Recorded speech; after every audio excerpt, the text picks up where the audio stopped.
this victim was hacked with a machete. To try to keep the discovery secret. It's a very unusual case. I can't even wrap my mind around it.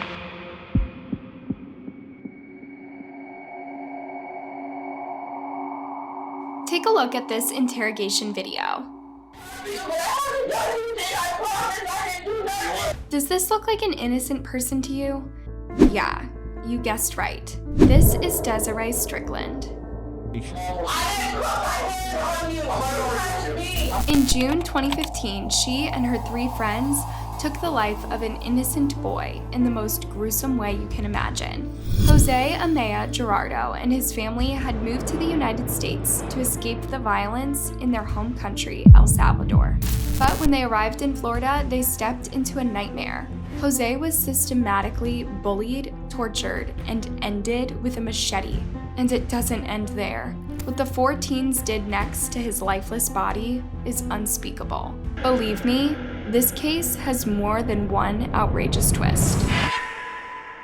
Today's story begins with Amaya Guardado. He was born in 1998 to parents Lucia and Santos Amaya. For the biggest part of their lives, Jose, his parents, and his 5 siblings lived in El Salvador, a tiny country in Central America. El Salvador has truly gorgeous scenery, lively towns full of color, and amazing cuisine. But the country also has a dark side. Its infamous narcotic gangs and the bloody wars that ensue between them. Unfortunately, the constant fighting and high criminality rate affected El Salvador's residents on a daily basis. Imagine having to raise your children in a town where you fear for their lives every single day. So in 2006, Santos and Lucia made a fateful decision. They would pack their bags and move to Miami, Florida. They were desperate for a peaceful life where they wouldn't have to worry about crime. This is what makes this case especially sad.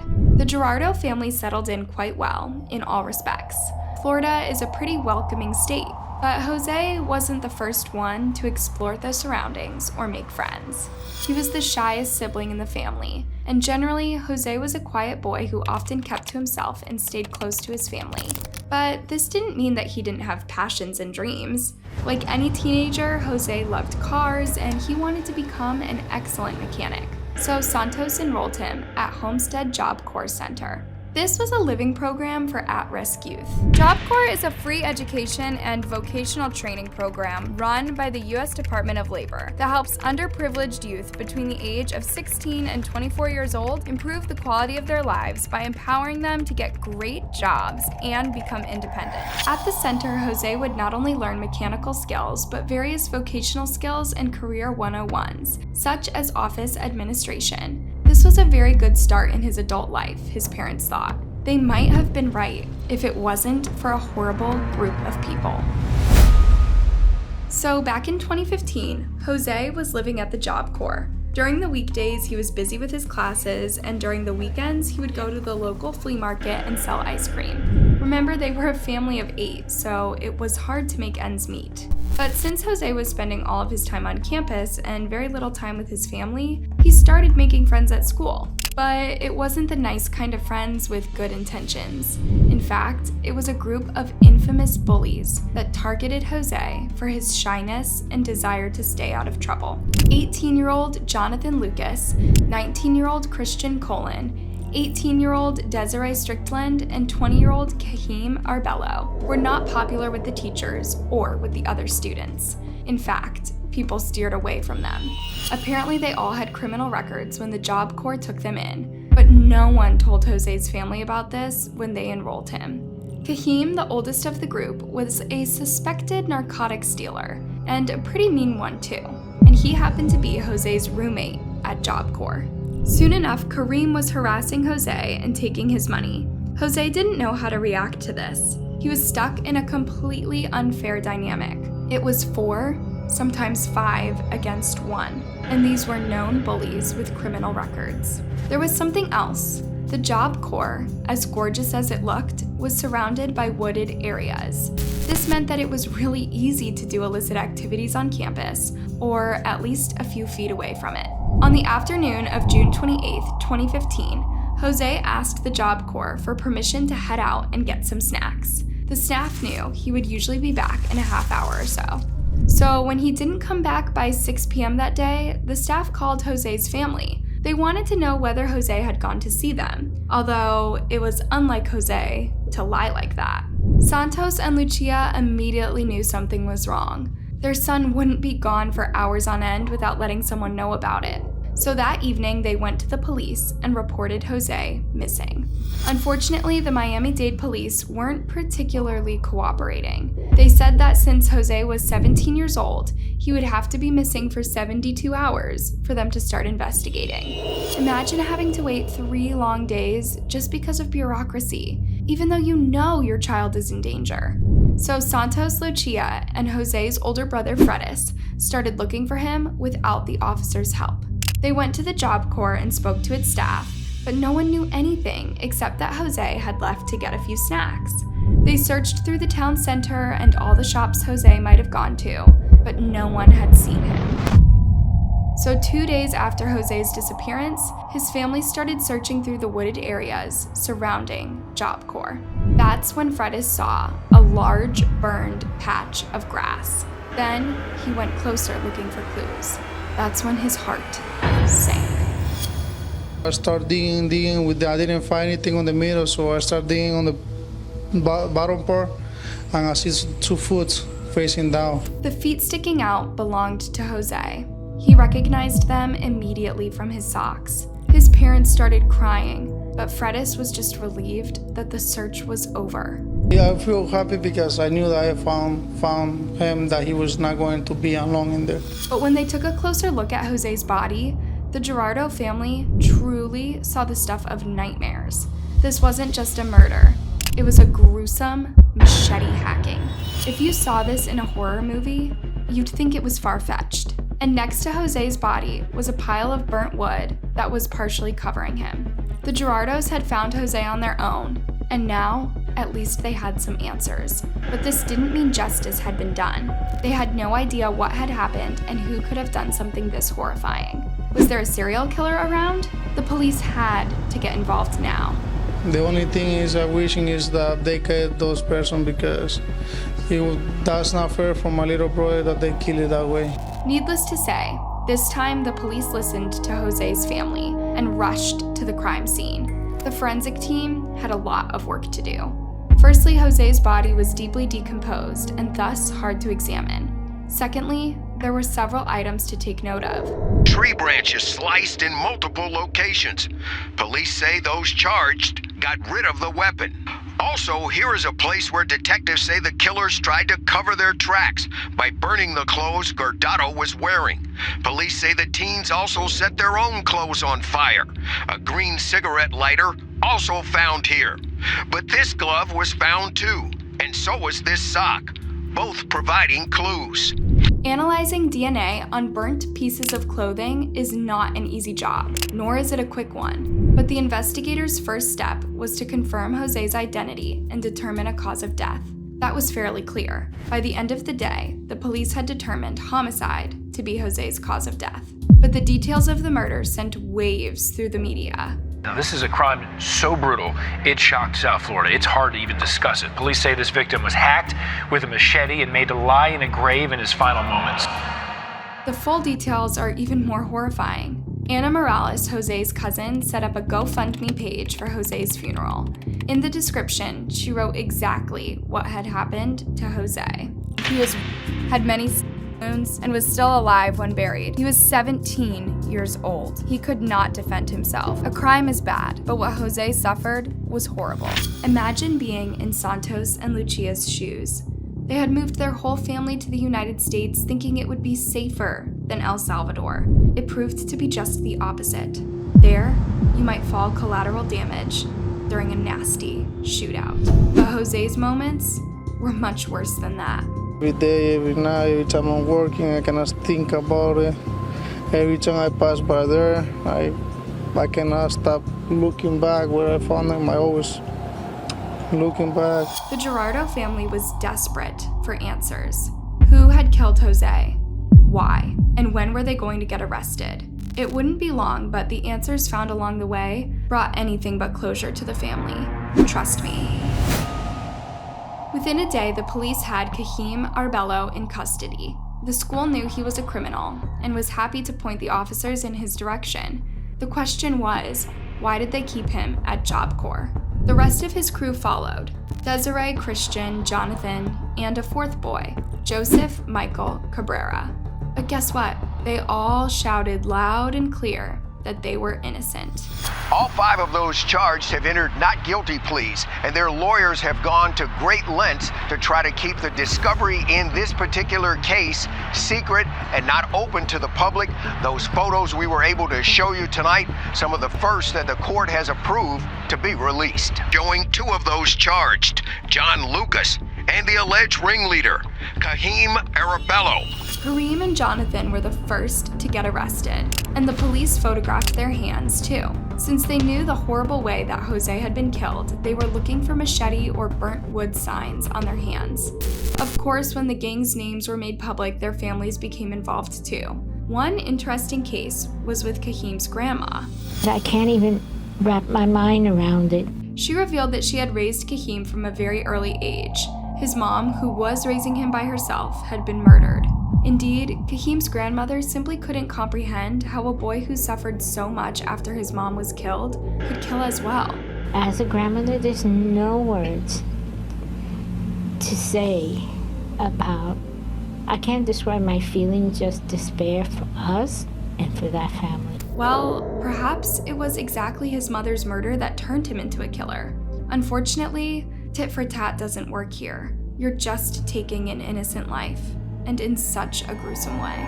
Even though the 5 culprits were adamant they were innocent, the affidavits stated the whole ordeal pretty clearly. June 28th wasn't a random day that they went on a killing spree. They had planned Jose's murder for 2 weeks. They had buried their weapons in the woods. They had dug a shallow grave in preparation for this. They had singled out a victim, and they had planned an MO. But what was the motive? Apparently, Jose owed Kahim money for narcotics. That's right, this is the same Kahim that was stealing money from Jose. So on the afternoon of June 28th, the group lured Jose into the woods, right to the area they had prepared for him. There, Kahim dug out his machete and hacked at him for minutes on end, with everybody watching. Then Jose was violated, beaten, and thrown into the shallow grave. He was still alive when they buried him. And it doesn't end there. After Jose was dead, Christian, Jonathan, and Michael left, but Kahim and Desiray stayed behind. You see, they were a couple back then, and somehow this gruesome murder was a turn-on for them. So they had sex right next to Jose's body.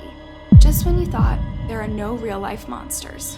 Kahim was charged with first-degree murder, conspiracy to commit murder, and 4 counts of tampering with a witness or victim. While he awaited his trial, the rest of the gang was subjected to thorough investigations.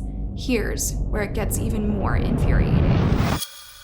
You would think that even a person who can do what Desiray and Kahim did would show some remorse when they get caught red-handed. If you know you're going to prison, can't you at least be honest about your actions? Kahim stayed quiet and let his lawyer fight for him. Desiray, on the other hand,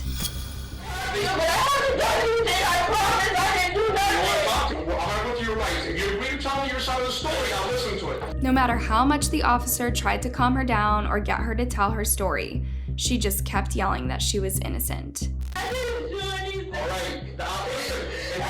All I want is I want to know what you were involved in. I didn't do anything. Listen, you need to calm down. If you agree to speak to me after I read your rights, I will listen to your side of the story. Yeah, very convincing. No side of the story, just yells and cries. You want to talk to me? No. I don't want to talk to my dad. And when that didn't work, she went on to insult the police officer. Desiray had pushed him when he was walking her into the interrogation room. Now Desiray was saying he touched her. I didn't put my hands on you. You touched me. Imagine being an officer and having to deal with a person like this. When the cop wasn't taking any more insults from her, she started claiming she was going to have an asthma attack. You're going to send me in a hospital until I die. You're not going to die. I have asthma. You're not going to die. Okay, if you don't behave in here in the air-conditioned room. The officer then left Desiray alone in the room for a while. This is a classic interrogation technique, to see how the suspect's behavior changes when they think they're on their own. With Desiray, her behavior was pretty darn obvious. She tried to break free by hitting her cuffs against the table. Then she tried to remove the screws from an electrical outlet so she could pick open her cuffs. Did she really think that was going to work? Also, if you're claiming you're innocent, why are you trying to escape the police station so desperately? Before the detective was back, she managed to scratch something on the police table. MPD, go to hell. Way to go, Desiray. While it might have been somewhat hilarious to watch her go crazy inside the interrogation room, this is very sad too. She planned Jose's murder, helped her boyfriend kill him, and then had intercourse right next to his body. Then she not only lied about being innocent, she took the high and mighty road, yelling at the detective and insulting the police. This demonstrates just how little remorse she has for her actions. Now, police say that Strickland's three co-defendants have all confessed or all charged with first-degree murder. They say this homicide was triggered by a debt owed to Strickland's boyfriend.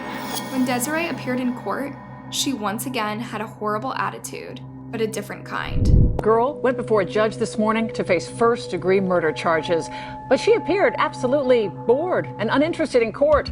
This is disrespect to the authorities disguised as boredom. Desiray looked defiant and arrogant throughout her trials. She didn't want to look scared. She wanted to say once more, MPD, go to hell.